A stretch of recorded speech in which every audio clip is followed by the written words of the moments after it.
Hello everyone, and welcome to Session 7 of Star Trek Agir, a Star Trek Adventures actual play using the rules by Motefius Entertainment.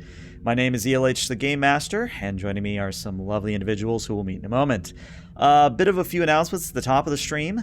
First off is that I have been having a few issues with OBS, so if for whatever reason the stream dies or the recording is a little bit cut up, just stick with it. We'll figure out tech issues if and when they happen. Other announcement is that I did recently put out a mermaids-themed RPG, which you can find on DriveThruRPG. If you're in Twitch chat, just do !mermaids, and maybe if I remember, I'll put it in YouTube description. If not, there's a one-shot video also on my channel on YouTube, so maybe check those out.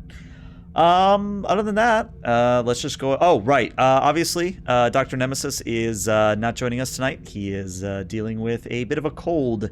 So we will be doing a few changes to the story, but nothing super major. Other than that, let's get everybody introduced. And we're going to start with Jeremy today. I'm Jeremy, your acting captain, nominally the first officer of Agir. In real life, I do nothing but this and work. So this is fun. Hi, guys and gals. And everything in between, yeah. Peter, what do you got going on? Hey everybody, I'm Peter, or Petrus Aquinas out on the interwebs, and I play, well, currently I'm playing two versions of the Chief Engineer of the Agir, the Lieutenant Commander Vectan. All right. And Jeff? Jeff, also known as Sunbay. I am playing your ever-lovable flight officer, helmsman, Lieutenant JG, ranking S-Roll, Lord of the Shrooms. That's your title now, forever and for always. All right, well, let's get that intro video going.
And welcome back. So, as is tradition on the channel, I'm going to have the players do the opening log, and today, since the captain is absent, that is going to fall to Commander Roos. So, Commander Roos, please take it away.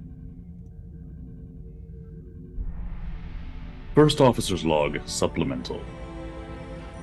I am leading the away team to the Black Hole Star's containment station. I finally managed to convince the captain to remain aboard his ship rather than gallivanting about the galaxy, leading small units into danger. A Dominion War-era regulation prohibits the senior officer aboard from leaving the ship when shape-changers are present. To my surprise, he was unable to immediately worm his way out of it. However, I have a perverse sort of faith that he will discover a way to circumvent this by the time we return to Agir. I have some concerns about the integrity of the Black Hole Star station that we are headed toward, even for the limited time that we'll be aboard. However, we have a duty to the sentience of this sector to attempt to intervene. The away team's composition is made up. I had considered taking Agir's version of Astra, but I believe we will be better served by allowing her to, for lack of a better word, bond with the Silverblood. I remain hopeful that we will be able to convince one of them to merge with her to save her from her ever-increasing failures. End log. We have one momentum for that, which by my count brings you up to 2, because you had one save from last time.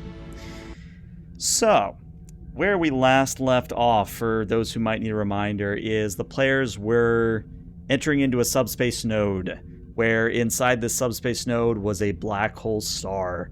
A star with such size and such matter and such mass that instead of a nuclear reaction at the middle of its core, there's literally a black hole in the middle of the star. And the star itself is as large as the solar system. So this is an object from the early universe, one that no one ever expected to find in the wild. And lo and behold, there's one that is being contained, of all things, by an alien facility. And that alien facility is what the players are beaming into. So, we start out in what looks to be like a salt flat on Earth, like where you would hold Burning Man or some other festival in a desert, where it's just kind of cracked, sort of whitish brown soil that stretches as far as the eye can see. And then Roos, Vectan, Esral, Hylong, and Astra all materialize in this space. And after the transport is finished, you all breathe in. It does appear to be Class M, does appear to be breathable. But you see no landmarks. You see nothing but an endless expanse all around you.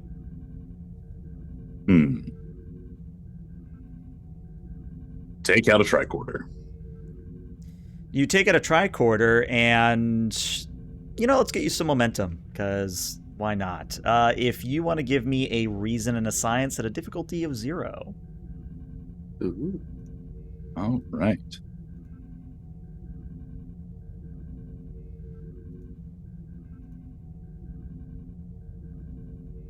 Also, I think someone's going to have to do momentum tonight because the captain's out, and I think the captain usually does it. Yep, I will manage that. Yeah.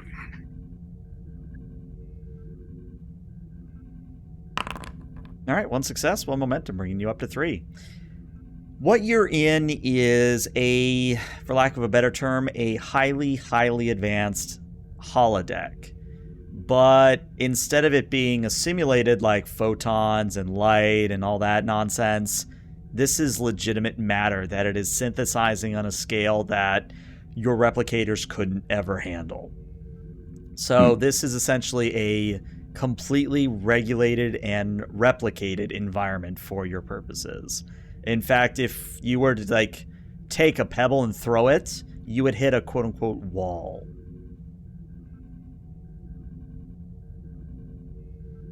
And the Silverblood ranking immediately picks up a pebble and throws it. And what'll happen is, as you pick up the pebble and throw it, it bounces off the air. It doesn't shimmer or anything. It just sort of bounces off the air. We'll say about 5 meters from where you're standing. Astra, what do you make of this? She looks around. Well, what I'm detecting is that we are in a waiting room of sorts, sir, but I question the surroundings. This looks like a standard Terra landscape. Astra, is it possible that the station was able to scan our databanks on a return signal through the transporter beam? 1 moment. Yes, in fact, I believe that as we were beaming in, it generated this environment for our purposes. Though, curiously, it did not generate one for Silverblood. It did so for Hylong and the Commander. Fascinating.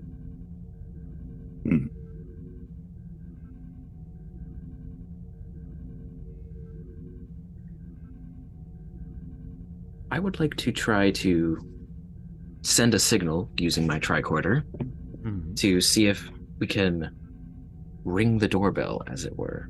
Sure. I don't think we're going to roll for this. I don't think a roll is going to be required. You pull out your tricorder, you send the doorbell signal, and moments later, a voice that sounds androgynous and not commanding, but almost omnipresent, I think is the word I want to use. And the voice says, "Welcome to Facility Alpha 1. Please state your requirements." We require entrance to the facility. So the air, quote unquote, shimmers in front of you since you're the one that made the request, and a literal like wooden door appears before you, threshold and all. And it's weird because you could walk around the other side of the door and see just the frame of it.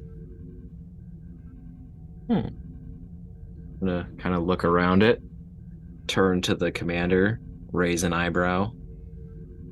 Let's scan it. You Is there scan a it. doorknob on the other side as well? Yes, there is. Yep.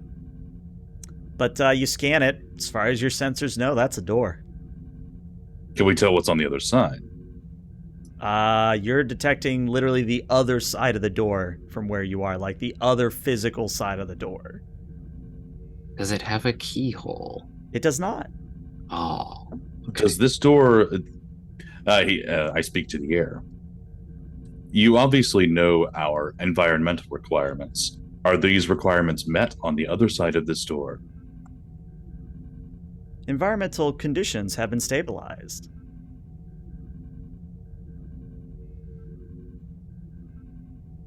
Does the door go all the way down, or is there a gap at the bottom of the door? Goes all the way down. I will attempt to open the door.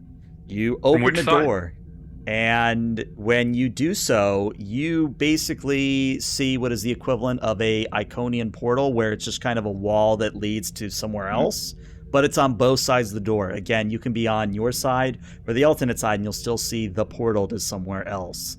And what you see on the other side is a circular space, maybe about 20 meters across. In the center is a holographic display of the black hole star, complete with the jets of plasma coming from the poles. You see a bunch of readouts in an alien language, which you have no idea, and the universal translator is frantically trying to catch up. Around this holo table are various consoles that seem to be arranged in a human-ish fashion. At least a humanoid could use them. You're not seeing like Tholian design, where Tholians use like every single ceiling and wall space imaginable. Like, this is very much a gravity, you're on the floor, only one surface kind of control area. Furthermore, as we go out towards the edges, there are various benches and what look to be almost like library shelves of books, but instead of like physical books, there's like data shard slots where you could pull out data shards, almost like isolinear chips, but on a much larger scale. I will go first. All right. You step through the space. You step through, no issues. You can look back and you would see where you just came from, the salt flats. I'm going to follow him. Does anyone you not go here? through? Rankin goes through. Does Astra go through? Yes, Astra goes through as well, unless you tell her otherwise. Nope. All right. So once you all go through, the door, quote unquote, does shut behind you and seamlessly blends back into the electronic bookcases. But as you do so, that omnipresent voice says, "Welcome again to Facility 1, or Alpha 1. Please state your requirements." You understand our language.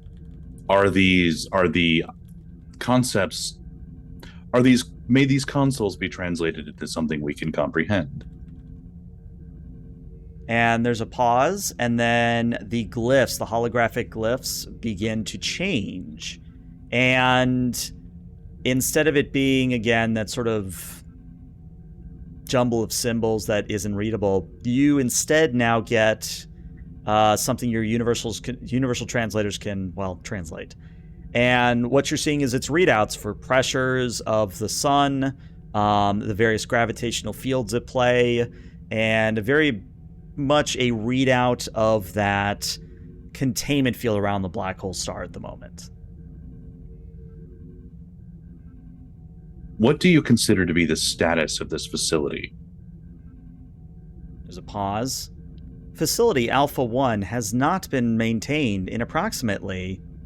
And then it lists off a really, really long time span. A really long time span.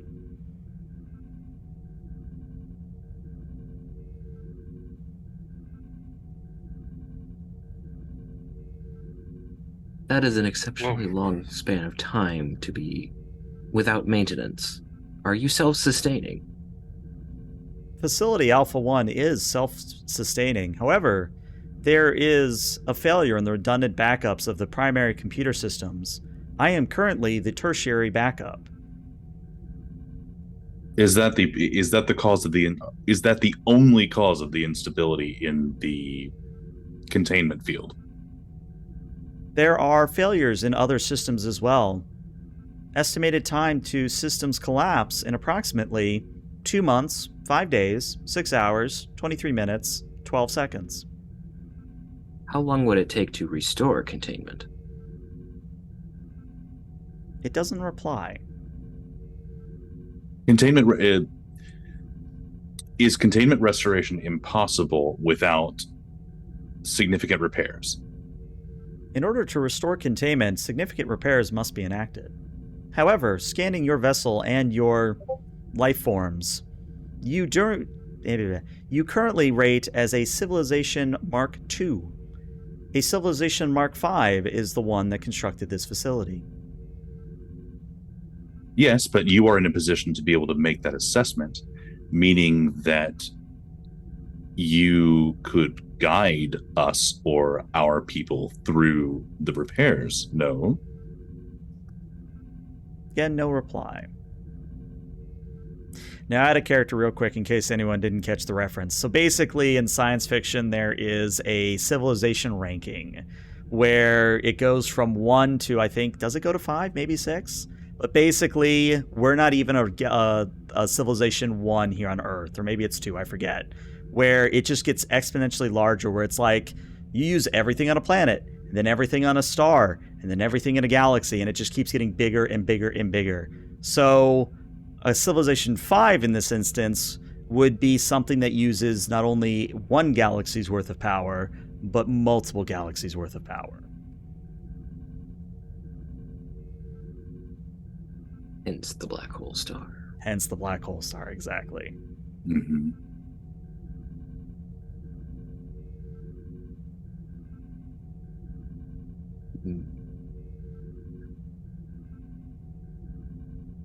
Is the computer core, is the information system failure the most pressing need?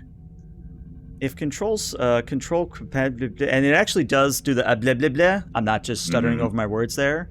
Where there's kind of that glitchy sound where if you were to like take a record and scratch it, there's also sort of that, and then it beeps and chirps and says, "Apologies, tertiary computer core experiencing difficulties."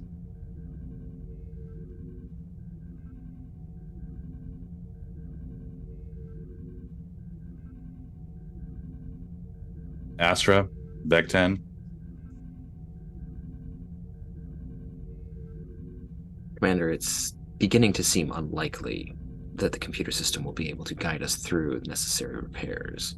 I believe it may be in our best interest to gather what information we can and attempt to seal this subspace rupture before the star explodes.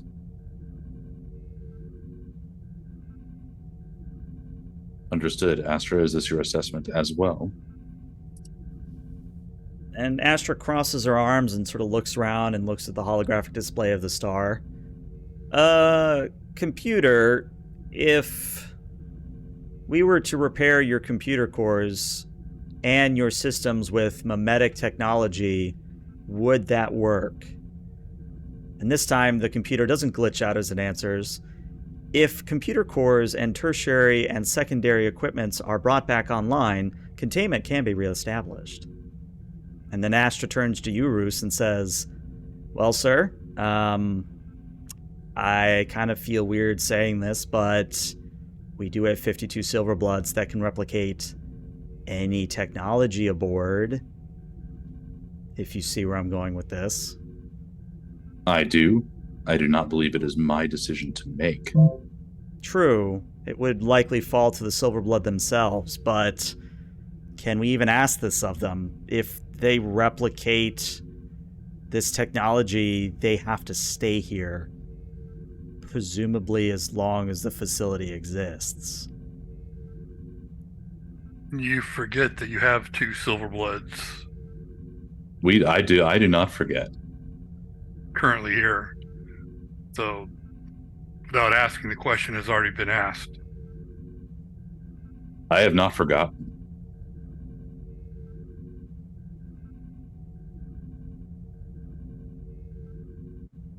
And the Rankin looks over at the Silverblood Rankin looks over at the Vectan.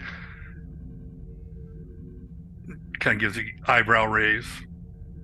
Oh wait, that's the Vectan eyebrow raise. I'm sorry. The Rankin puzzled face. Is this something we can go back to the remainder of the group with?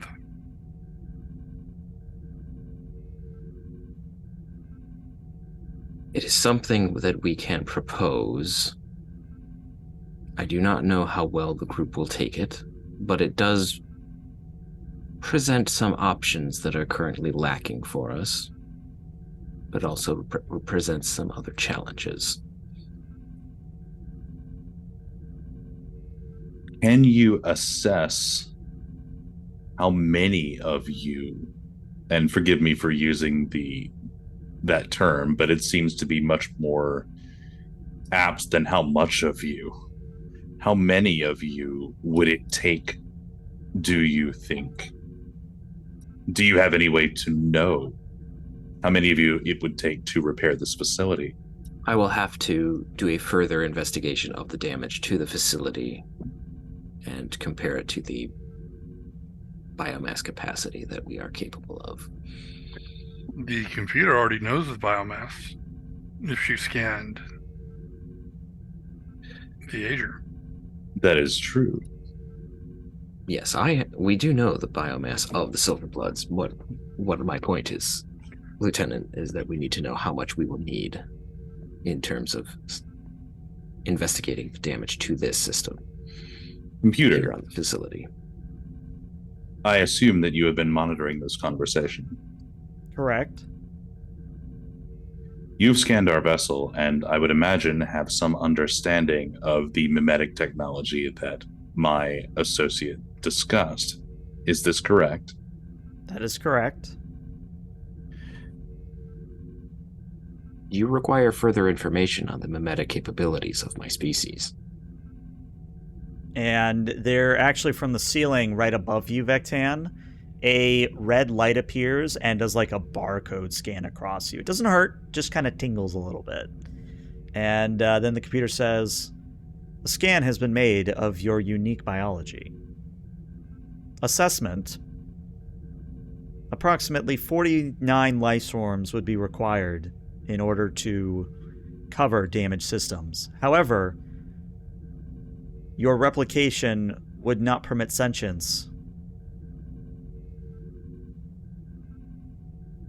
We would be limited to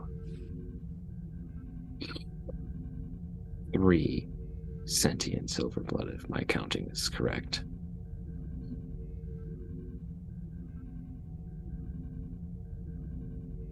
This is a large request, not one that I can take lightly, nor can I decide it on my own.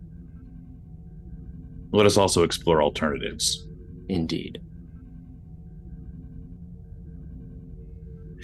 Can this facility be safely shut down?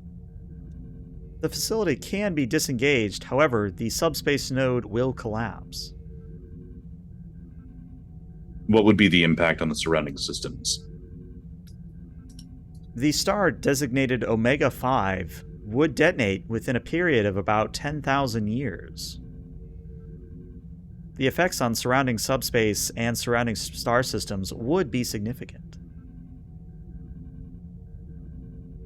Computer, is there a method to use the remaining power to force close the subspace rupture? To seal the rift and close the bubble. Correct. There is, however, it must be enacted from inside the bubble. Of course.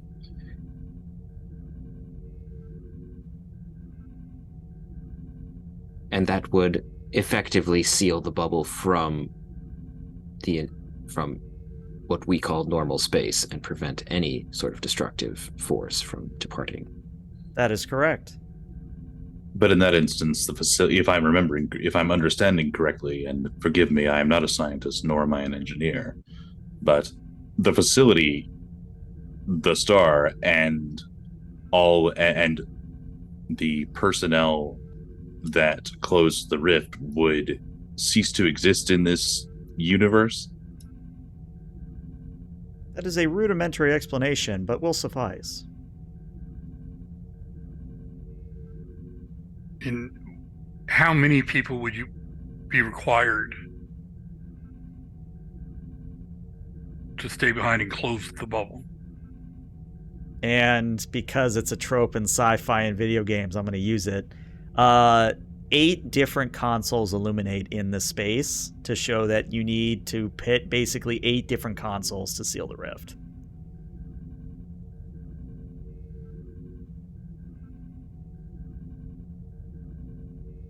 Fascinating. Well, you only need to look for 7 more, sir. You are volunteering, Lieutenant. And if it is just the life of, my life of giving the ability for 42 other of our kind to continue,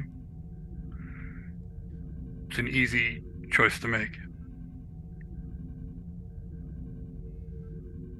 I would not ask this purely of you.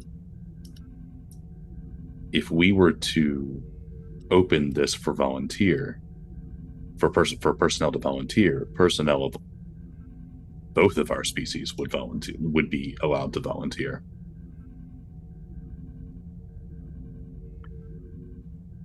Now, how far apart are the different podiums? Could the Silverblood potentially stretch and reach multiple stations? There would be a roll required, but yeah, you could probably hit up to 2 at a time.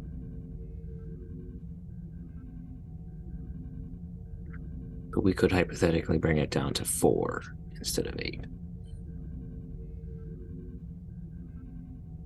But that would be for Silverbloods only. I do not believe that there are any solids that are capable of such feats.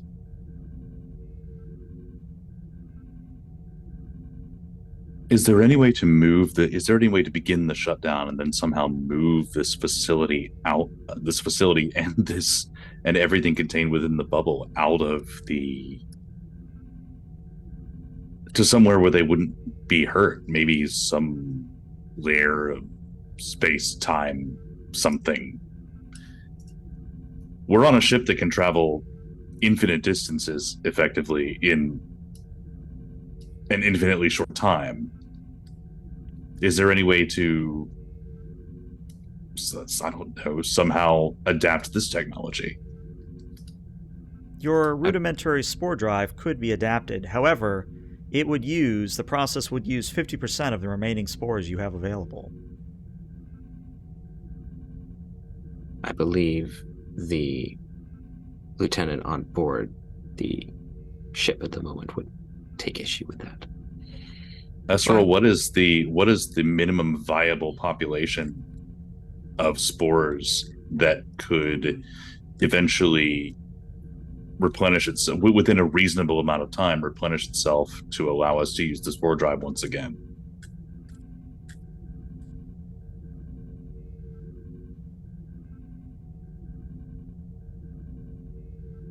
The Silverblood Esral, I'm sorry, sir, but I do not possess that knowledge of the spore drive.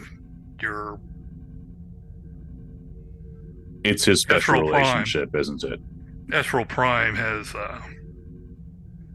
not given me the luxury of viewing the spores.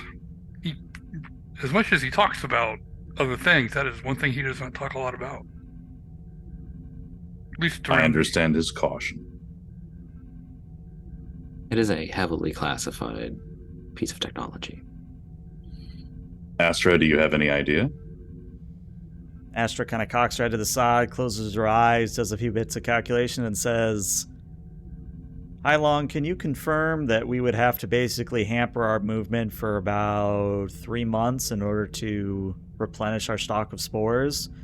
And Hailong, who's been here the entire time and has not said a thing, has just kind of been wandering around the space, kind of shouts from across the room, "Yeah, if we don't need to run for the Borg for 3 months, that'll work, but, can I just say that we probably should save this facility or download its libraries or something, because I feel like the captain would be very mad if we left this facility behind without taking something back." No, I agree. Also, and at this point she walks back over, though I will also say that though I'm not the science type outside of medicine, I will say the ability to not only study but operate a class 5 civilization, as this computer put it, that's a tremendous boon of scientific knowledge that, well, we want to get this position fortified and protected as soon as possible. But if we can keep it intact and get a Starfleet contingent out here, that could change a lot of things. A lot of things. Do we have the right to do that? Would you allow us to do that? What are your rules regarding interaction with species of a lower technological tier? Technologies which could be used for a warlike fashion will be limited. Preservation technologies only will be available. Now, out of character, that's what the computer says, but I think everybody here knows that any piece of sci-fi technology can be used as a weapon if you think hard enough. Mm.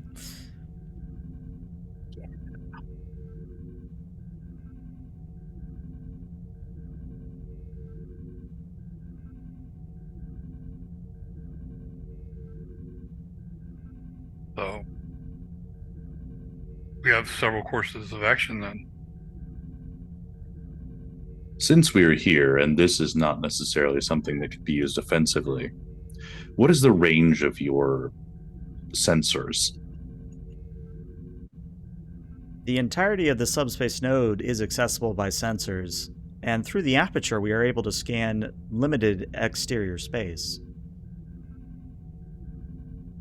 This is how we contacted your vessel in the first place. Mm-hmm.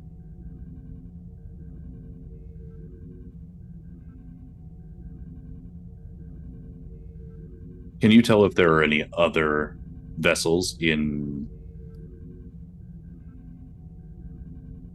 certain measure of near space here?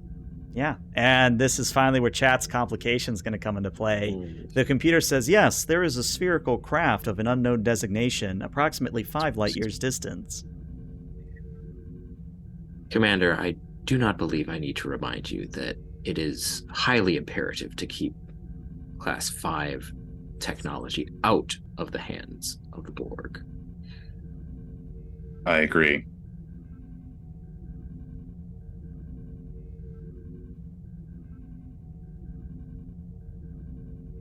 Computer, go ahead, sorry. is there any way, is there a way to detect whether or not the spherical starship has detected this subspace aperture? As far as sensors are able to determine, the spherical craft is engaged in a search pattern for what I can only assume is your vessel. And it's at this point that Hailong kind of comes over and looks up at the display once again. So I'm going to say it. Do we just blow up the sphere and go on from there, or do we keep running from the thing? We cannot allow it to even detect this station. Is there any way you seem to be able to manipulate subspace quite well. I'm not entirely sure how all of that works, but is there any way that you can interfere with their communications to ensure that even if they find us, they cannot broadcast the existence of this facility to others of their type? So that's going to require a presence command for sure. I am going to set this at a difficulty of 5. And if you have negotiation or diplomacy or any of those types of focuses, those would definitely apply here. By my count, based on chat momentum and all that, you are at 4 momentum. I am actually also going to spend some threat to say that your complication range is going to be a 17 to 20.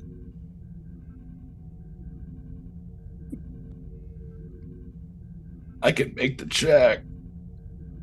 How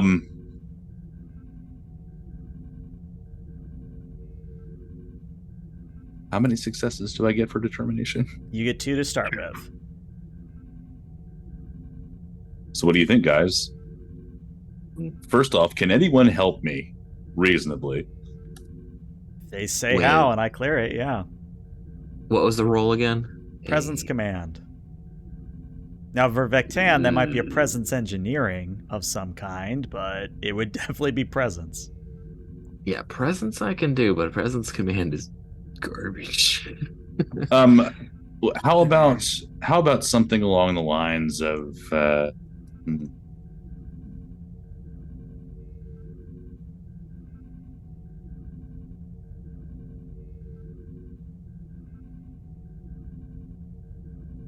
let's see,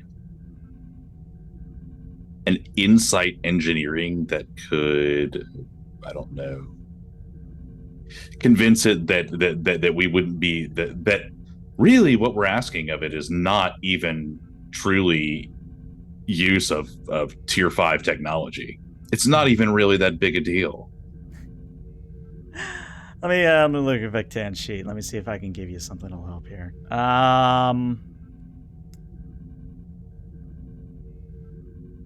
Oh. All right, so Peter, we need to have a discussion real quick. Do you think that the Silverblood Vectan would have gotten the ESP talent at this juncture? That's the thing. I don't know. Let me look at it for a second. Would he have been hanging around the real Vectan? Yeah, that's really what the question is have you hung out around the normal Vectan or Vectan Prime?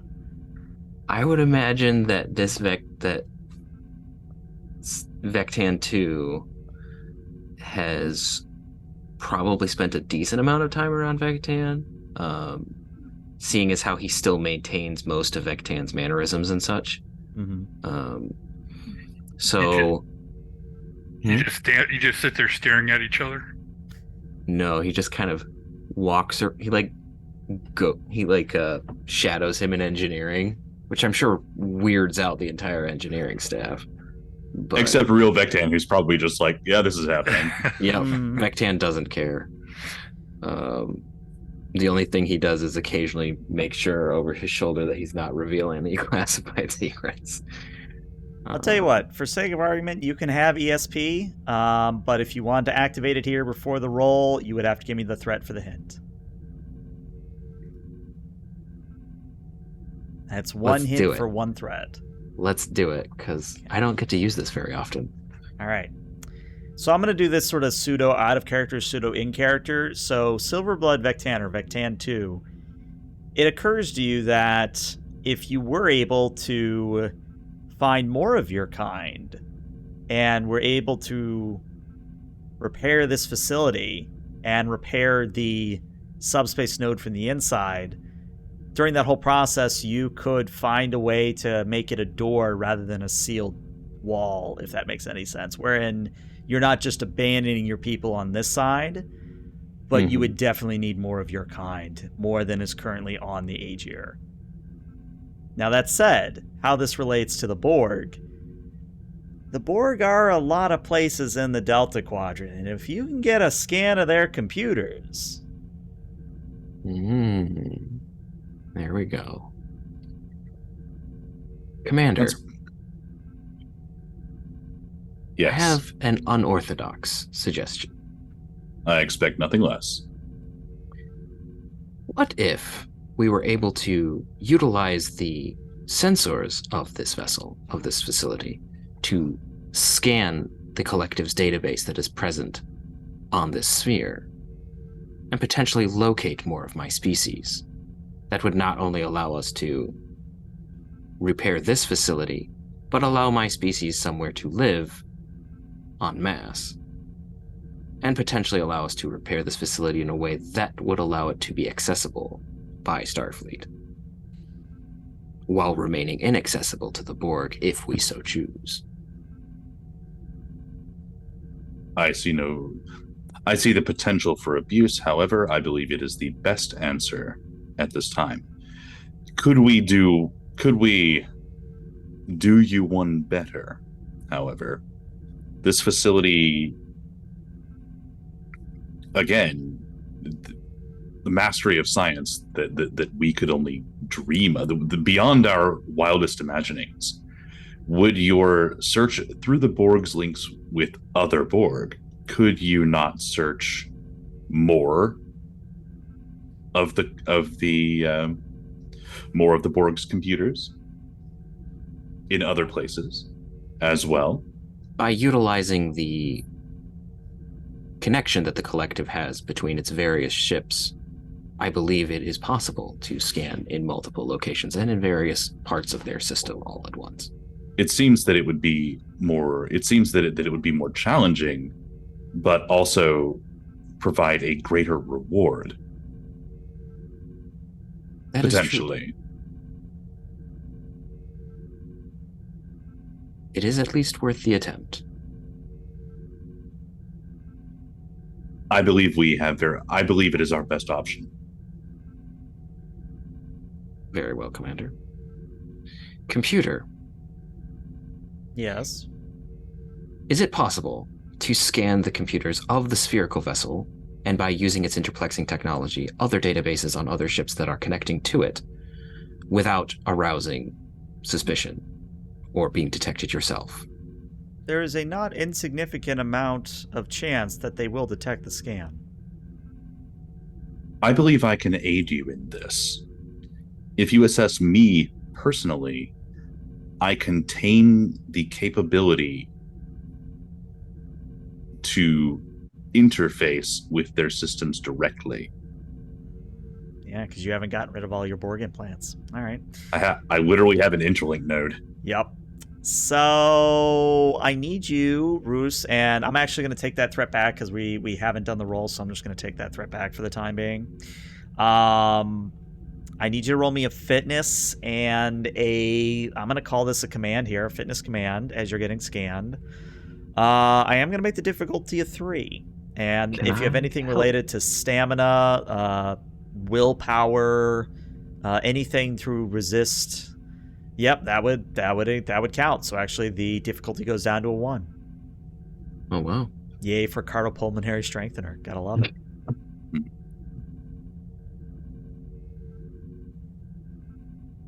I'll spend 1 just in case. Okay. Because he is old.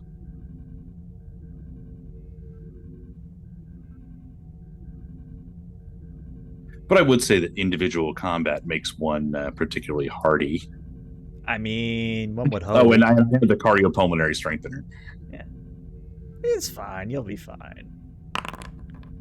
Well, that is 2 successes with a complication. Do you have any way to get rid of that complication? Besides, no, I don't believe so. Nope, because this is a command check. Okay. So several complications occur to me, and I'm gonna lay them out, and we can decide as a group which complication we want to go with. Do you want you're able to get a sense of the Borg, but the Borg get a sense of you, aka the Borg are going to immediately know where you are, where the facility is. They may not know the facility exists. Not that. Okay, so that's complication ability 1. That sounds scary. Ability 2 is that your interlink node malfunctions and essentially would not knock you offline, not take away your mental faculties, but would more or less, well, kind of do what the captain's going through in real life right at the moment, where you would be impaired, I think is the word I want to use here. And that impairment would last for an undeterminate amount of scenes. The third option that occurs to me is that your interlink node is removed, aka the system thinks it's actually helping you by repairing damaged tissue, and it just completely removes the interlink node. I will accept the permanent character damage of removing the interlink node. Okay. So real quick, mechanical-wise, I know the interlink node does something, but what does it actually do mechanical-wise? Okay, so it allows the interface... okay, so... Just trying to think about how I want to do this, because I have to handle this delicately, because I don't want it to feel like I'm punishing you for succeeding, but it still is a complication. No, I have no problem with it. It's important to the character. Take it. Okay. So here's what happens. That same red scanning light that went over Vectan goes over you, Roos. And you feel something in your mind changing. You feel the connection you use to the ship, the connection to other bits of technology. Essentially, it's like an eye closing, except when the eye closes, it doesn't open again. And after a few moments, the facility's computer reports a connection can be established throughout the Borg collective network. However, in doing so, I have had to remove your interlink node.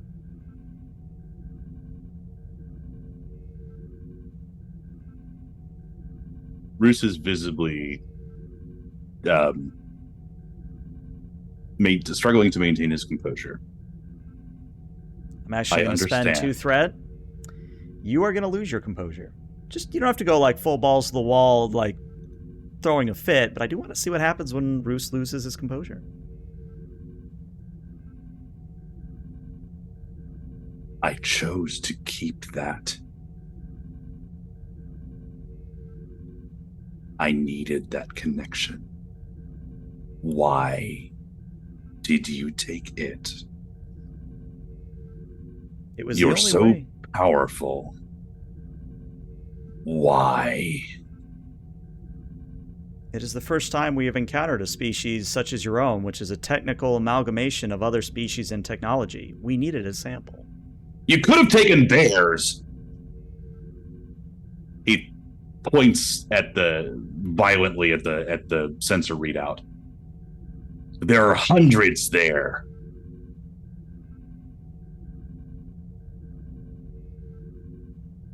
No reply.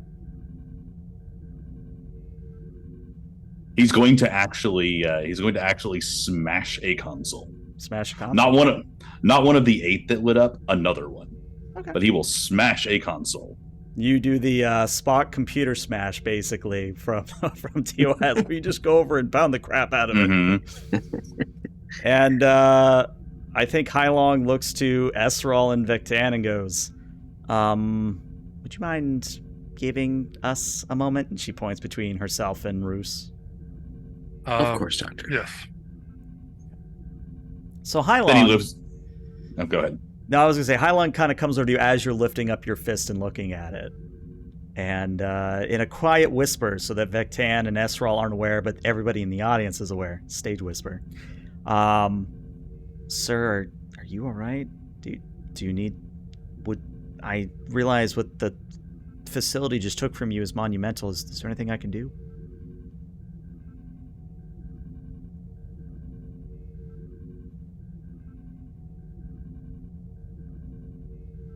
I need 4 cc's of a local anesthetic and a field dressing.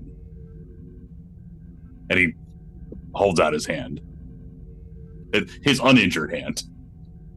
And then she looks at the hand that presumably is beaten to hell. It says, I believe it is my duty as CMO to repair that for you, sir. I'm going to have to get used to being alone. Let me do it myself.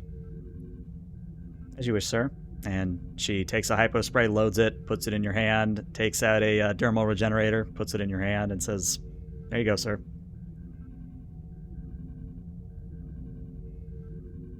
And he will un-F his hand. Okay. Which is bleeding, just dripping down to the deck, onto his uniform. When he pulled it away, he literally did the, squeeze the fist, watch the blood run down. Mm-hmm. Mm-hmm. So, yes. All right. Well, that's happening. Let's focus on Esrel and Vectan and Astra for a moment. So, as that's all happening, the Astra version of, I think we said the Proxima Astra is the one that came with you. Yep. Mm-hmm. Proxima Astra kind of leans into Esrel and Vectan and goes, so, I don't know if this changes anything, but I do get reports from the main instance of Astra every now and again. Apparently your people are very much enamored with the cameloid species, which I suppose is understandable because cameloids are also shape changers, but I just thought you should know. Fascinating. She decided to tell them about more shape changers. Shape-shifting a shapeshifter. It's interesting to me because, as far as I'm aware, a cameloid, when they change, it's only human shapes and their eyes stay the same. So, and if you'll permit me to put it this way, it kind of seems like a downgrade. It is a rather inefficient use of the ability.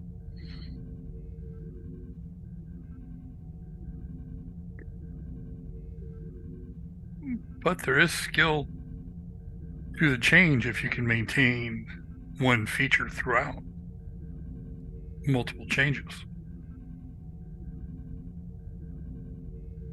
I suppose that is one way to look at it, Lieutenant.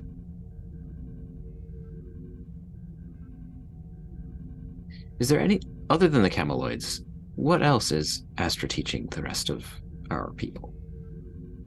As far as I'm aware, she's pretty much going down the list alphabetically. Currently, she is on the Edosians.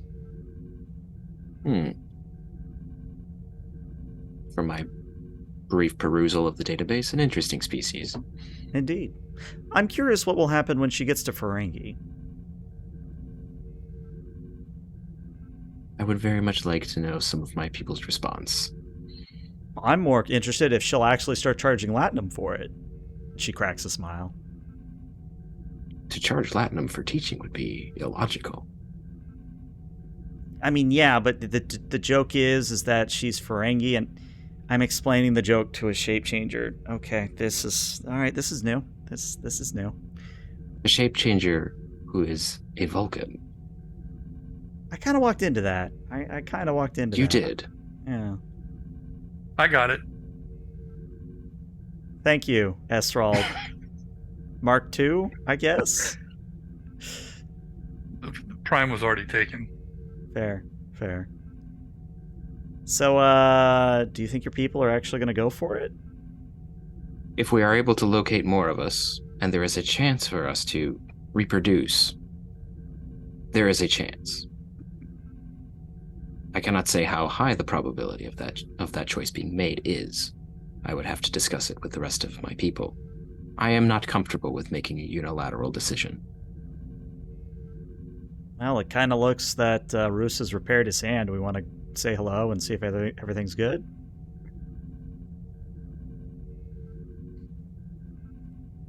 I'll just step over here. This is one feeling I have retained from Esral Prime, to keep the distance from an angry XO. I believe that I will go address the XO. You may wish to remain as backup, I believe the humans say.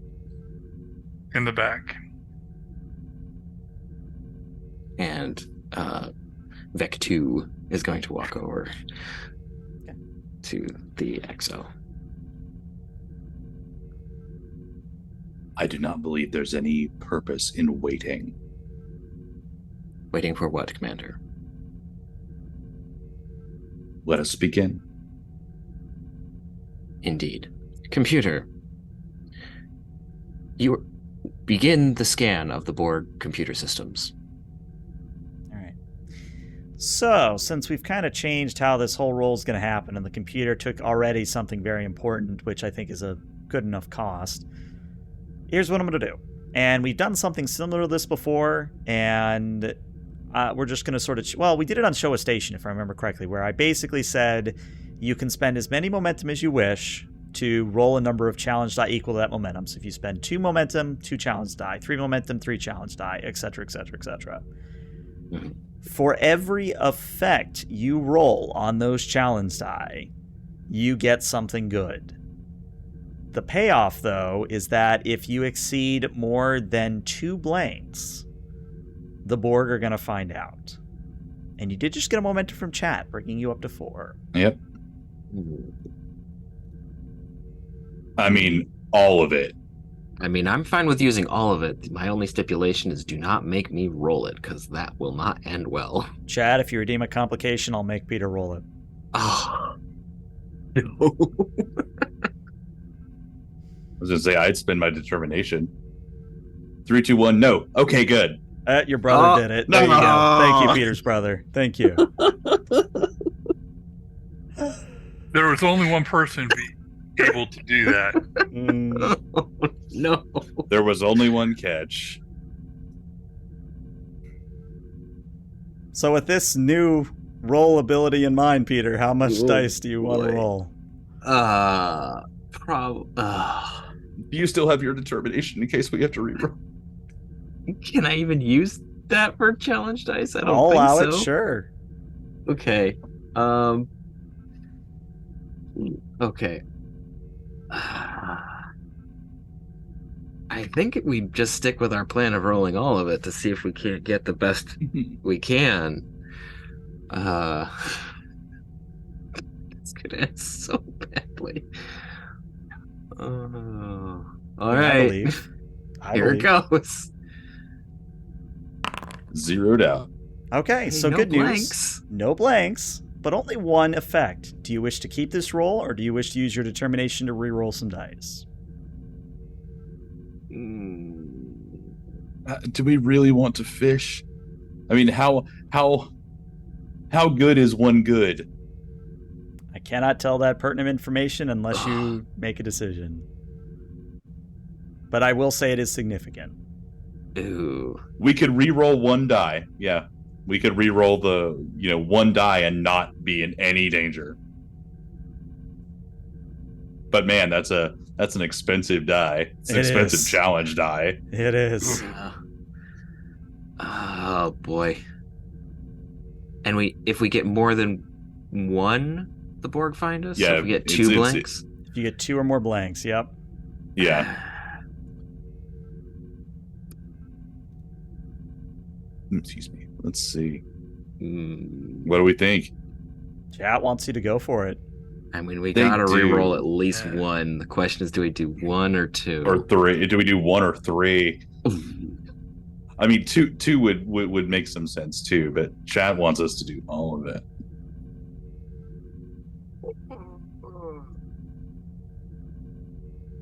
Ooh. I mean, Chad also does make the point that Chat also made Peter roll, so Yeah. All right. Then let's roll one. Let's re-roll the one hit. Okay. So 1 challenge die. That didn't help. It's a wash. It's a wash. All right. So the computer is going to run the scan and report back and say, additional copies of the silverblood species have been found. And then it illuminates a portion of the galaxy, and it zooms in, and it zooms in, and it zooms in. And it's a star system similar to the one that you found the original silverblood in, kind of that's, regular planet, a regular sun, class K or class Y demon planet, whole 9 yards. But the catch is that system is very close to where the Borg are currently, or at least the Borg sphere is. But that also means it's close to us, so we can get them quickly. It's not like they're across the galaxy. Yep, that is an easy warp jump, or even just a quick spore jump. Would it be possible to warp there and then keep our spores in reserve should the Borg attempt to locate us? That would be tactically sound, and I believe we could arrange that. I think the Esro would be appreciative of keeping the spores he has until truly needed. use it if you have to on the return trip. Computer, the number of silver bloods, do you have an estimate? According to the Borg sensor relays, there are approximately 10,000 Silverblood life signs on the Class Y demon planet. That is a substantial number. And Vectan, I'll give this to you free. If you want to bring on that many Silverblood, you either got to replicate the Agir, or you have to basically put them in big old, like, gas-sized storage tanks. Like gasoline-sized storage tanks. Yeah. Which do you think, Vectan and Esrel, which, I hesitate to use the word technology here, but which technology do you believe to be superior? Yours or the Borg's? Are you speaking of our replicative capabilities? Yes. We are able to replicate anything that we can find. Could you co-opt or replicate the Borg ship without then becoming Borg? I do not know, Commander. I do not believe it has ever been tried. My only thought there is their ability to build is prodigious. It might be easier to build something using their technology as opposed to attempting to replicate Agir, though I could be incorrect. So, you think it may be of use to send some of us onto the Borg vessel, replicate it? However, I'm not certain. It's more of a pie in the sky idea, I think. This is something that we would have to consider, especially the ramifications. If by the replication we are then discovered or by the Borg collective, this would become an issue. If the Borg ship that we are replicating becomes aware of us and attempts to assimilate us, this is also an issue. Understood. Both of it is those not an idea points. Without merit. However, I am not convinced of its feasibility. Perhaps it should not be our first choice. Indeed.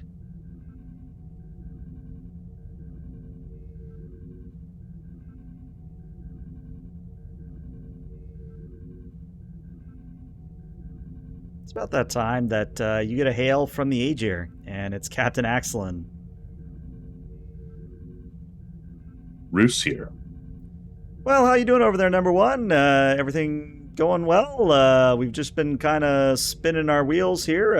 Let me tell you, though, that Andorian chocolate milk, really enjoying it. It's a real pleasure to be able to sit in the bridge in the big old comfy command chair and just have a nice cool drink. In fact, it reminds me of the time, and the captain goes off on a monologue, which you can interrupt. I'm glad you're enjoying yourself, sir. I believe there are things we should discuss. We need to return to the ship shortly, but not immediately. Very good. We'll keep the transporters hot and ready for you. Thank you, sir. Roos out. Roos sighs visibly. He waited a little bit before he stopped the captain's monologue. That showed great restraint, Commander. It's about the only restraint I've shown on this mission, Commander. It is a good exercise. You will have your restraint returned to you in no time, I believe. I'd like to put the captain in restraints, or at least his mouth. That may... Pretend you didn't hear that. It would at least be found amusing by some of the staff, I believe.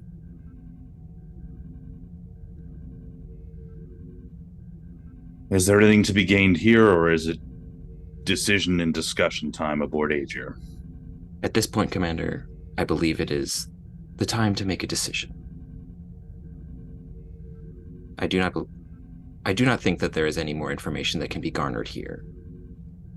Not any pertinent, that is. To confirm, computer, there are no imminent failures expected. We have time to deliberate and discuss. You have approximately 10,000 years. As I said. Time.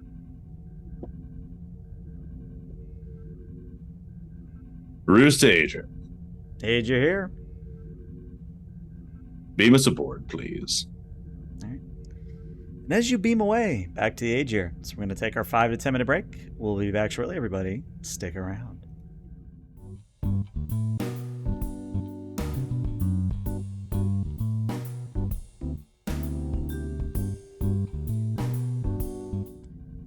Hello and welcome back to part 2 of session 7 of Star Trek Agir, where after basically coordinating and getting advice and scanning and giving things, very important things, to a quote-unquote Civilization 5 computer, the players and the away team have returned to the Agir, where Roos has just finished giving the briefing to the captain of all the different options that can be done in regards to either repairing the station that's maintaining the black hole star, in sealing the node, in going to get more silver blood.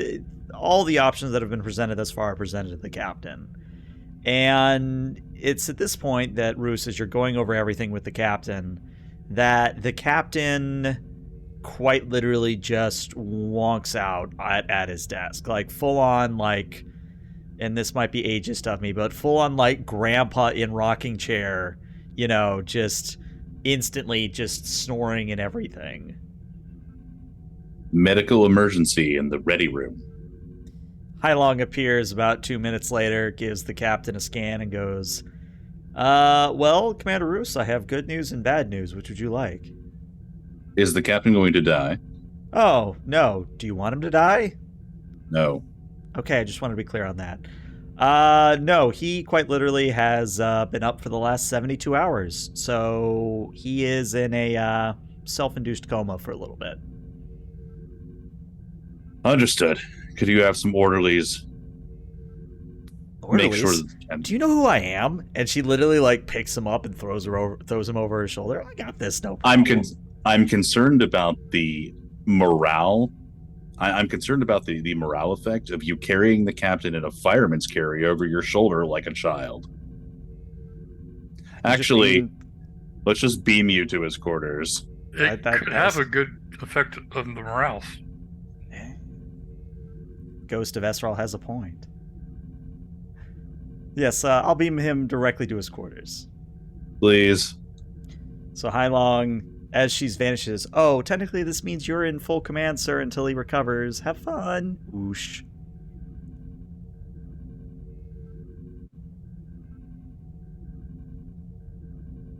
I think we need to go to the cargo bay. We go to the cargo bay, where the main corrupted version of Astra is finally finishing with a Xindi. I think it's Xindi. What is it? Aquatic primate. I think primate's the last one in alphabetical sequence, I think.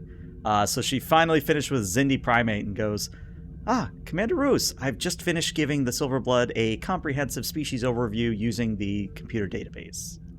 Did you talk about the Xindi's notable culinary tendencies? Yes, I did note that apparently you are never supposed to allow the Xindi to cook you anything unless you wish to have gastrointestinal distress. Always important to cover the essentials. Indeed, sir.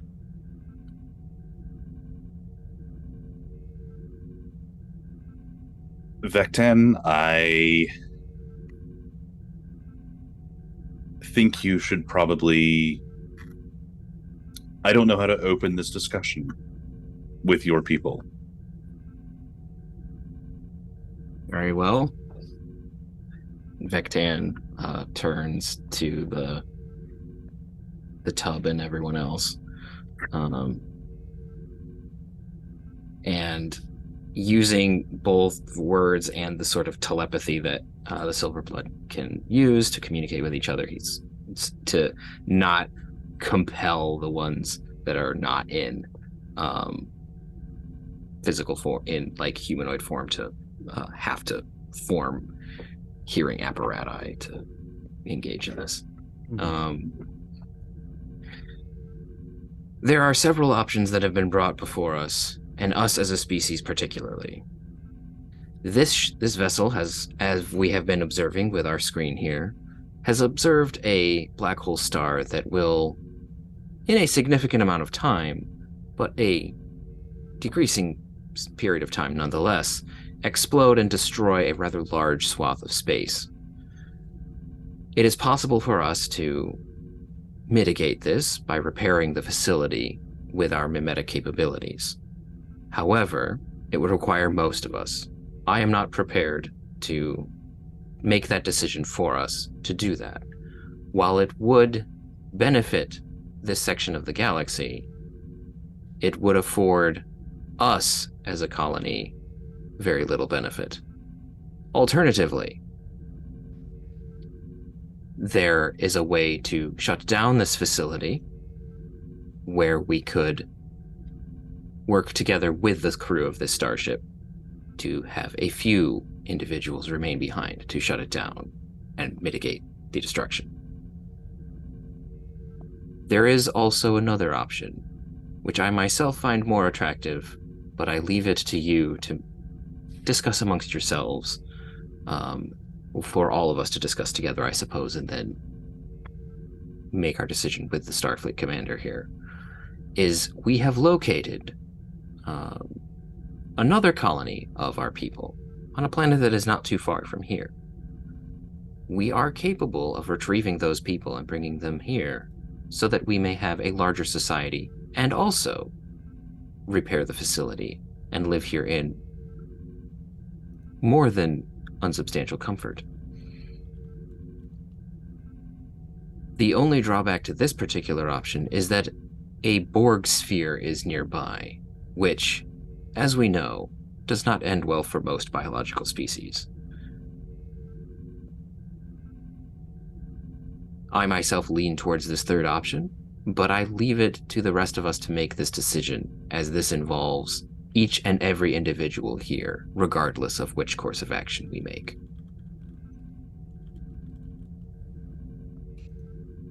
And I'm just trying to think about how to gauge the reaction of the crowd here in a fair. Yeah, I don't know. Let me do this. Out of character, which option do you guys as players most want to do at this point? Oh, more Silverbloods. That is both in and out of character. What I and Roos want. Okay.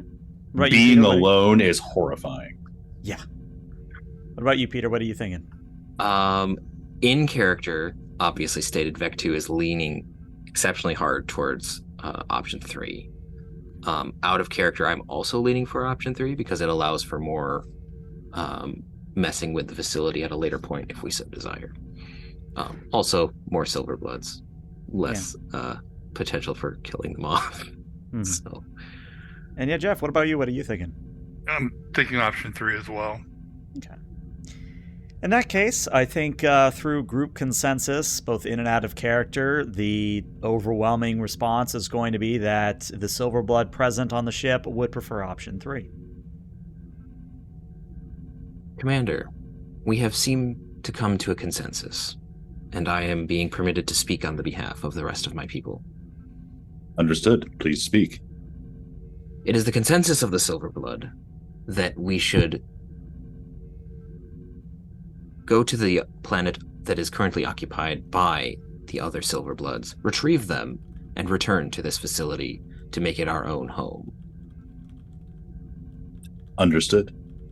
Please thank your people on my behalf and that of Starfleet for your consideration. Of course. Let us prepare. So let's handle logistics here, just that we're all on the same page. Are you going to be warping the 5 light years to the system? Are you going to be spore driving? I think those are your only 2 options, because you can't really impulse that far. Not usefully. Yeah, not usefully, yeah. You might get there by the time the sun explodes. I mean, unless we can literally use the station to throw us there. Nah, I mean, the station, it might be a level 5, but, you know, I gotta let you warp around a little bit, otherwise what's the point? And we gotta get back too. Mm-hmm. I would actually ask. I would hunt down Esril to find out the condition of the spore drive. Okay. Real Esril this time. All right. So where is real Estral or Esral Prime right now? Holy crap, we haven't seen him in forever. Mm-hmm. He'd be, if he had an opportunity, he'd be with the spores. All right. Then, yeah, I'd go to the spore chamber first. All right. Estral, what music is playing right now? Because I think we've established that you always have music playing for the spores. This is an easy one. Soundgarden. Okay. All right. Black Hole Sun. Okay. On Fair loop. enough. I award you 1 momentum for fine taste. And you walk in and Esral's talking to the spores. You know, you guys gotta get busy and we need more of you. You know, there's other ones of you out there in the wild. We might be able to find some of those, but... I believe that Black Hole Sun might not be the best song to get busy to, Lieutenant. Yeah, and he comes around on the other side of the table. Sir, I didn't know you had returned yet.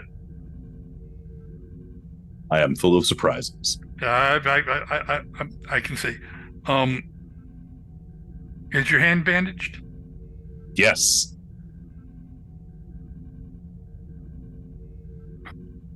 Would you? And obviously there's a look on your face of, don't even ask me about the hand.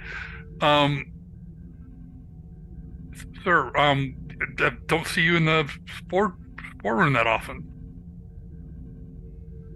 It's not necessarily my domain and not anything I particularly understand, but I'm here looking for you. What can I do to help? What is the condition of the spore drive? The drive itself is fine. And the spore population? We were going good, and I don't know where we are currently, though. Have they increased since the last go-around? Out of character a little bit, but unfortunately, since the main version of Astra isn't connected anymore, you don't get a fine percentage number. Astra was a big help in helping keep track of. You can't really count these little buggers. And she was just really good at being able to give a good, accurate count. Volume-wise, they look like there's more of them. They are active, though. How many jumps and how far?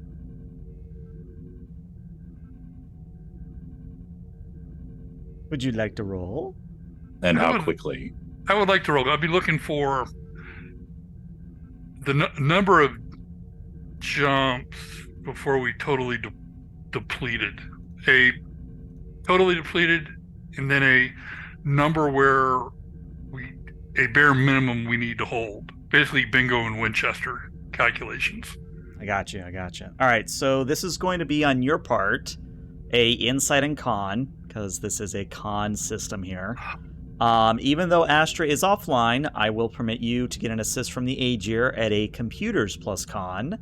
I am going to tell you, though, that the difficulty will be a 4 here. And by my count, you are at 1 momentum. Okay. Seeing as we're kind of a new scene for S01 Prime, haven't been around for a while, he'd have his determination back? He would.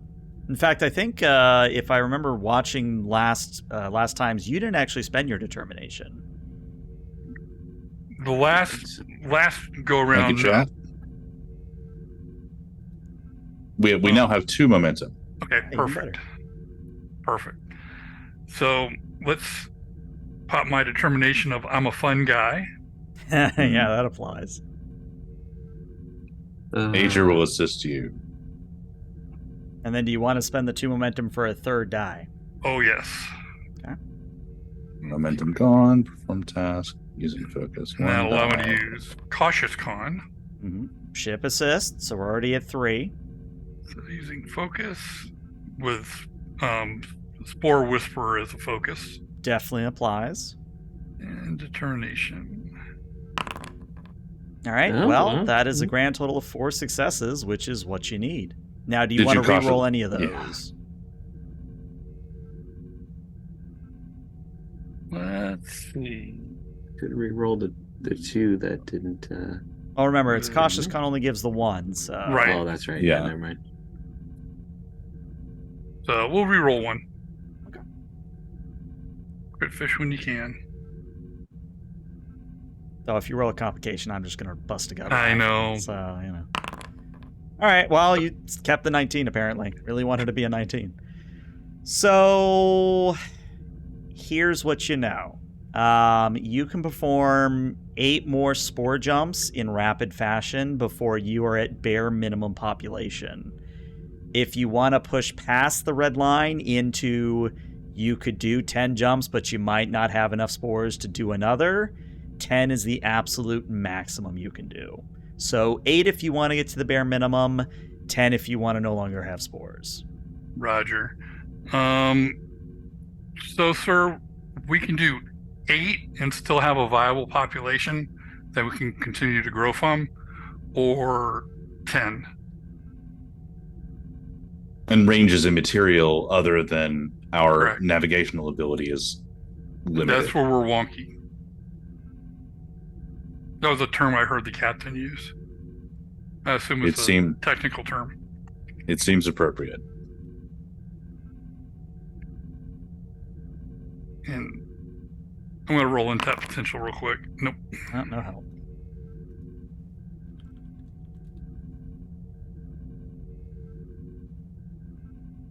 All right. I think we're going to... We're going to use the drive? We will use the drive to leave. Actually, no. We can't use the drive to leave. Because I don't know that the Silverbloods... He is mumbling to himself as he walks out of the spore chamber. Thank you, Lieutenant. And then as the door closes when Exo leaves, Ezra turns to the spores. You hear that, guys? Get ready for action. And we turn the music to, I don't know. Chat, you got a good song? I mean, I got one. What do you got? I was going to say Ready to Die or Danger Zone. Yep, There you Danger go. Zone. There's Danger Zone. Perfect. Yep, it got There you suggested go. in Jedi chat, so Prime. there we go. There you go. Yeah, I think Danger Zone is what's going to be. My only concern, though, what I was mumbling to myself is I don't know if the Silverbloods can replicate spores. No, I would say you add a character immediately. Silverblood cannot do the spores. The spores are very special for a reason. My worry is that if we spore out, then we'll be leaving a copy of Agir, only worse, trying to escape. Yeah. Again, assuming you don't just stuff the Silverblood into a big old petroleum tank, yeah. Also, I will point out there's nothing saying you have to take all 10,000. You could leave some. All of them might not want to come, too. Also a fair point.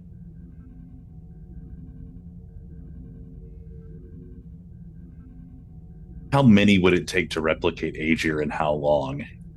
So I would go to the cargo bay and find me a Vectan. Mm-hmm. And get a number. Yes. I think we're going to keep it nebulous because I don't want to actually do math. No, absolutely. I think it's going to be one of those things where if it takes 49 more or less to repair a class 5 civilization, we're going to say it's probably like 20 to 40 to make a full Agir class ship. It didn't take that long to generate a Proxima, so yeah, I mean, I guess this is reasonable as long as we can defend them. Now, I did send you a message back in Discord if you didn't catch it already. Thank you. Now, the trade-off to that is it's going to take...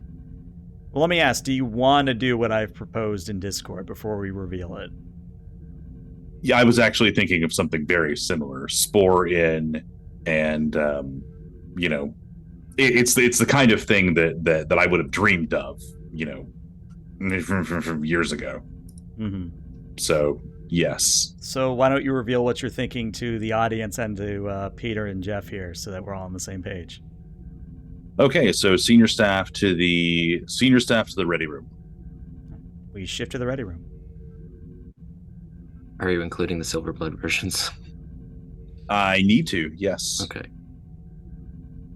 At least the Vectan. Okay. The Roos or the Esral can come to you, since you've been hanging out. Do you want both Astras there? Yes. Okay. Both Astras are present.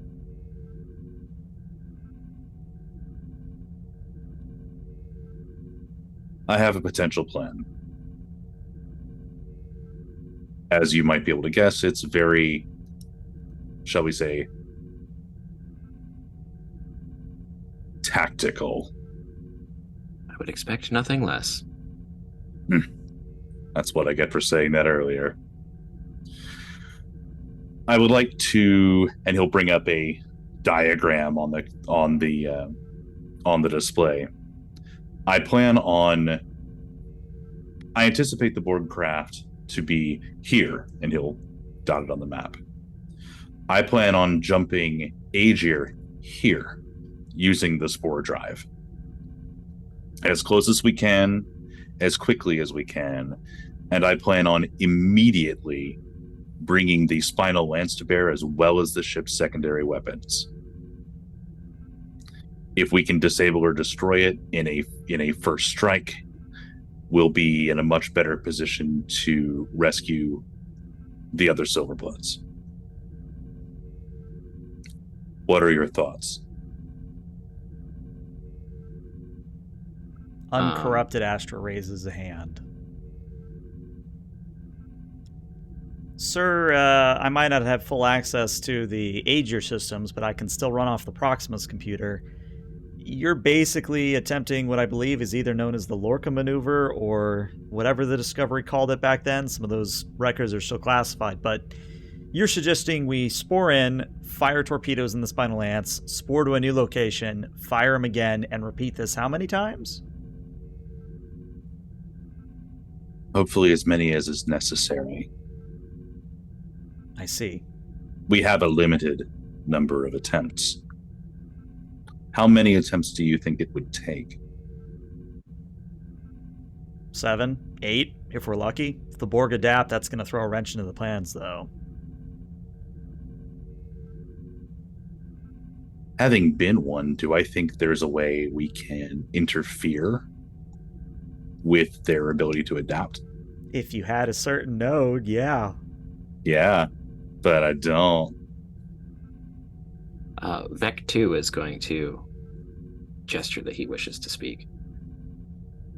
Commander, may I suggest a addendum? By all means. If we were able to convince some of the Silverblood on the planet to replicate the Agir, we would have 2 vessels. The second one would not be able to engage in the jumping, but it would at least be able to assist in the destructive capacity.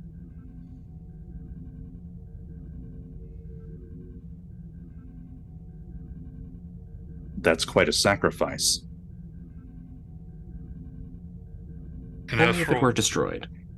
Esral asks, how long would it take you to replicate in Agir? And he gives that vague, indefinite number. And that vague, indefinite number basically means that if the Borg find you within a span of, let's say, a day, day and a half, you've got a half-completed Agir and an Agir that has to be on the planet to be replicated.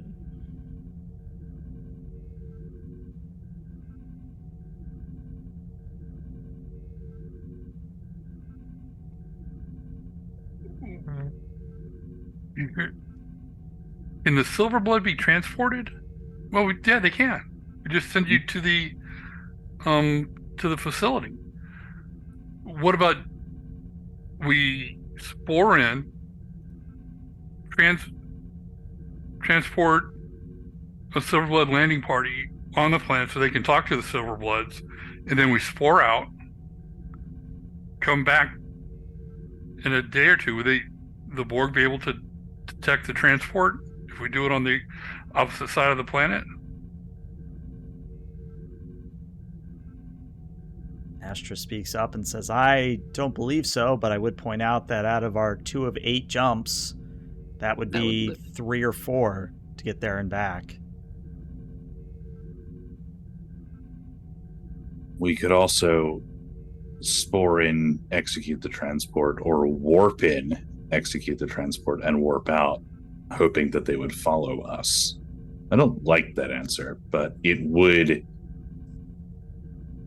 Well, and then we could drag them away. Then we just do a spore to somewhere else, and they lose us. Oh wait, we would need to, the problem is we would need to be there in order to be replicated. What if we gave them? We would need to be on the planet. A tricorder with specs of another type of ship. I would say add a character, no gaming the system like that. Because even though we do see Voyager itself be replicated in Voyager, my understanding is because the Voyager did land on the planet for that to happen. Yeah, they were able to physically come into contact with it. Correct. I mean, yeah, the only way to really do that would be to land shipyard scale replicators and transporters, and then allow them to replicate the ship, the replicators and transporters to actually build a ship. Yep. That's the only way they could do it from blueprints. Now, Roos, as all this is going on, I'm looking at your values here. If you tell everybody what you've told me in private, I will let you tap your value if there's a path to redemption, and I will give you a point of determination.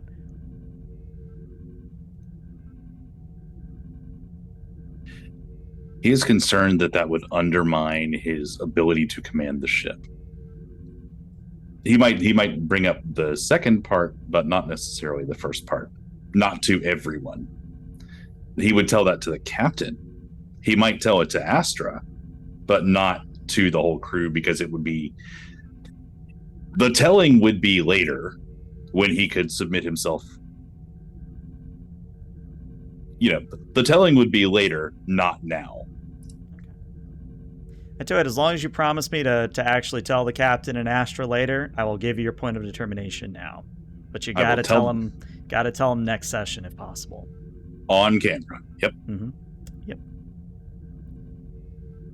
But yeah, what do you guys want to do in terms of plans at this point? Regardless of what we do, I would like to see if some Silverblood would volunteer to make. Oh, actually, no. I just need to transport one, right? Or more to the planet. I don't want the ones on the planet to be completely unaware of what's going on, in case we are destroyed. Technically, they are within the blast radius of the black hole star, so Well, and I would want them to know that the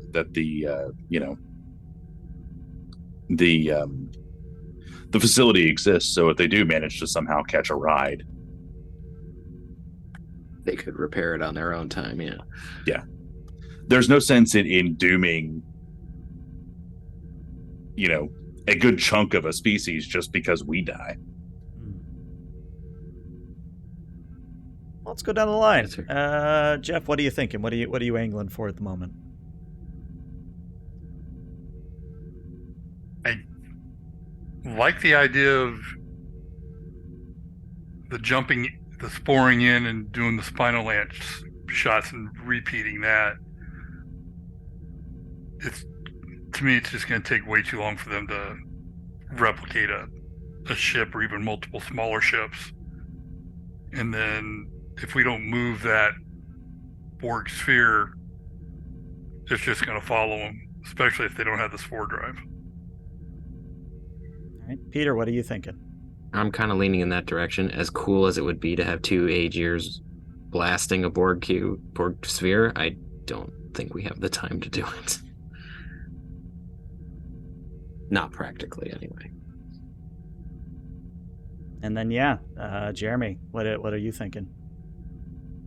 I don't think we have enough time to replicate Agir right now. We've got to take care of that Borg cube. Or, sorry, the Borg sphere, not cube. I mean, I'm happy to upgrade it to a cube if you want. No, I'd rather not die I've got if the possible. threat for it. Oh God. So it sounds like we are going to do what they did in Discovery, and basically, I think it's called the Lorca maneuver. I think it is. Somebody who's watched Discovery, correct me on that. But yeah, it sounds like we're about to do a little bit of an alpha strike on the Borg sphere. All right. I mean, I would like to add another spice if I could. Sure. Since we have a little bit of time, I would like to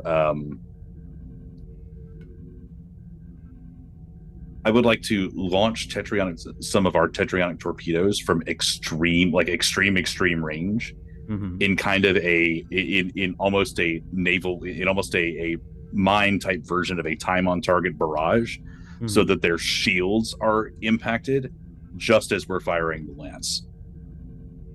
Okay. With the torpedoes coming from multiple locations, but sent such that they would all hit the Borg at the same time, and hopefully take down their shields significantly, so that we can use the lance to better effect. Okay. Is that even doable? It is. It's just going to be difficult because as I'm pulling up the rules for a Borg sphere, because I had a feeling we might be debating them, or not debating, we might be fighting them today. Here's what I'll tell you. The Borg sphere is definitely killable. It's not the worst thing out there. But the more weapons you use, the more chance that they adapt to that type of weapon. So it's one of those things where every time they are damaged, and this is just a universal Borg thing, is that every time they are damaged by a type of weapon, I basically roll a challenge die. And depending on what that challenge die rolls, they can adapt to it. Now, you can spend the time to remodulate to a different frequency and make it available again, but it is something that obviously takes time away from your jumping around. Now, that said, I don't want this to be a let's roll difficulty 4s, difficulty 5s, 6 times in a row, because we don't have momentum or time for that. So what I will say is that if you want to do this torpedo and spinal lance thing, I will say that we will do 2 major rolls. The first will be the spore drive jumps, in which we will, of course, have Esral do the... we'll do the whole spore drive thing because we got to do medicine rolls, we got to do daring rolls and con rolls, etc., etc. That'll be all at difficulty 5. And then the tactical rolls will be at a difficulty of 5 as well. And if you succeed on that, we'll then debate of how many times you want to alpha strike the Borg sphere, if that makes sense. All right. So here is what you are dealing with here. And I'll tell you this out of character so that we're all on the same page.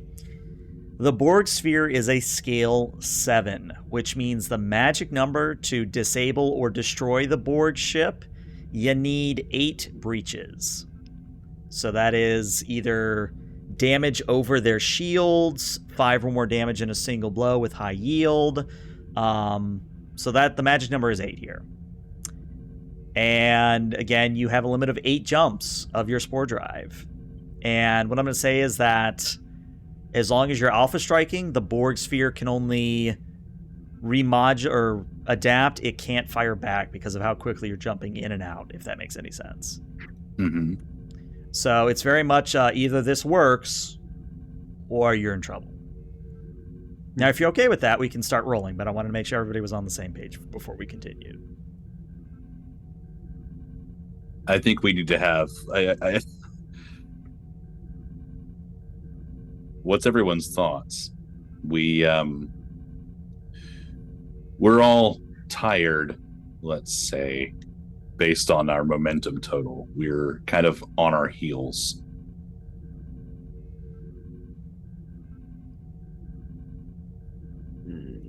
Well, it is.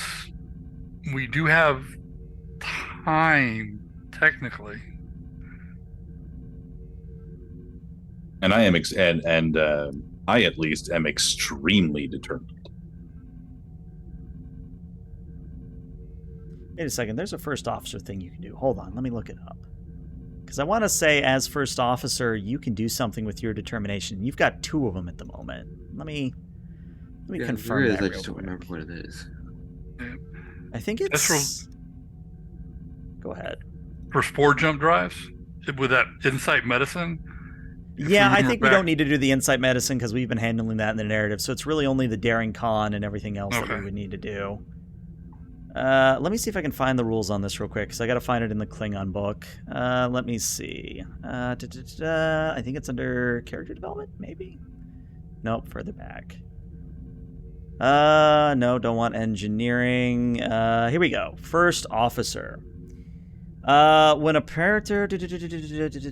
Okay, so it's actually not like the captains where the captain points and says, here, have my determination.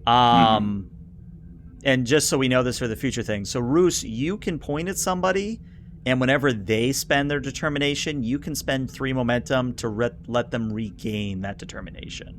Okay. Just so that we know that for the future. But yeah, I'm also looking at the time here we have tonight. Do we want to make this a 3-parter where you guys take the 72 hours to wait for the captain to wake up again, maybe rest, recuperate, plan out your attack? Do you want to do that instead? Or do we want to push for blowing up the sphere potentially tonight?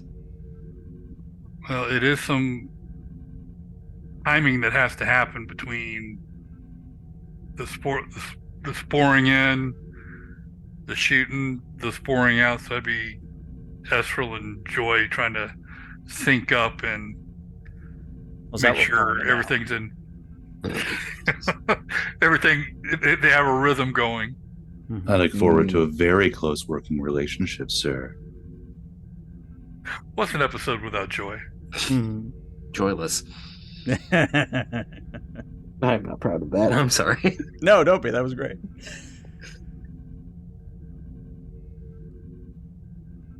Roos would not want to wait, but he also would want to give us the best opportunity. You know, he would be running the cost benefit in his head about what gives us the greatest likelihood of success. Where is that?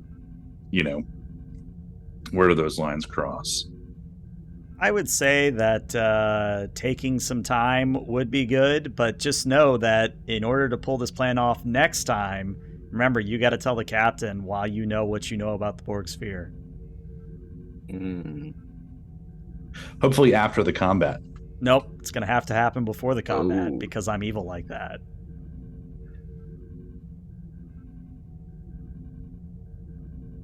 What the E and ELH stands for. It's not the emergency logistics hologram, it's the evil logistics hologram. So what do you think, guys? Do we want to enter into a combat now or later? I don't know. Chat might be getting tired. Chat getting tired? No. Never. No, they're just waiting for cooldowns at this point. Oh, well then, good night, chat. Let's cool down for good momentum.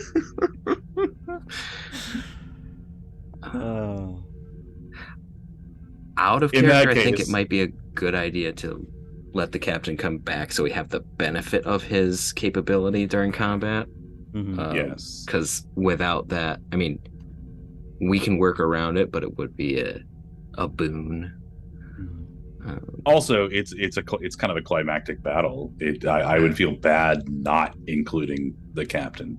I mean, it'd be a great story out of character. Yeah, so we took the ship into a major combat against the Borg with the future of an entire species and this entire sector at stake. You know, nothing major.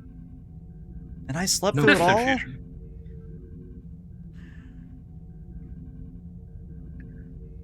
Chemical reaction between Andorian chocolate milk and a warp core. Yeah, that warp core breach did not mix well with the chocolate milk. Nope. Let's do that then, because I think in order to pull off the rolling, I think your best chance of success is waiting for the captain. So we're going to make this a 3-parter, which is interesting because we haven't had one of those yet. All right. All right, well, in that case, Twitch, stick around because we're going to raid somebody, but YouTube, we'll be back for part 3 next week, hopefully. Stay tuned. We'll see you later, YouTube. Bye-bye.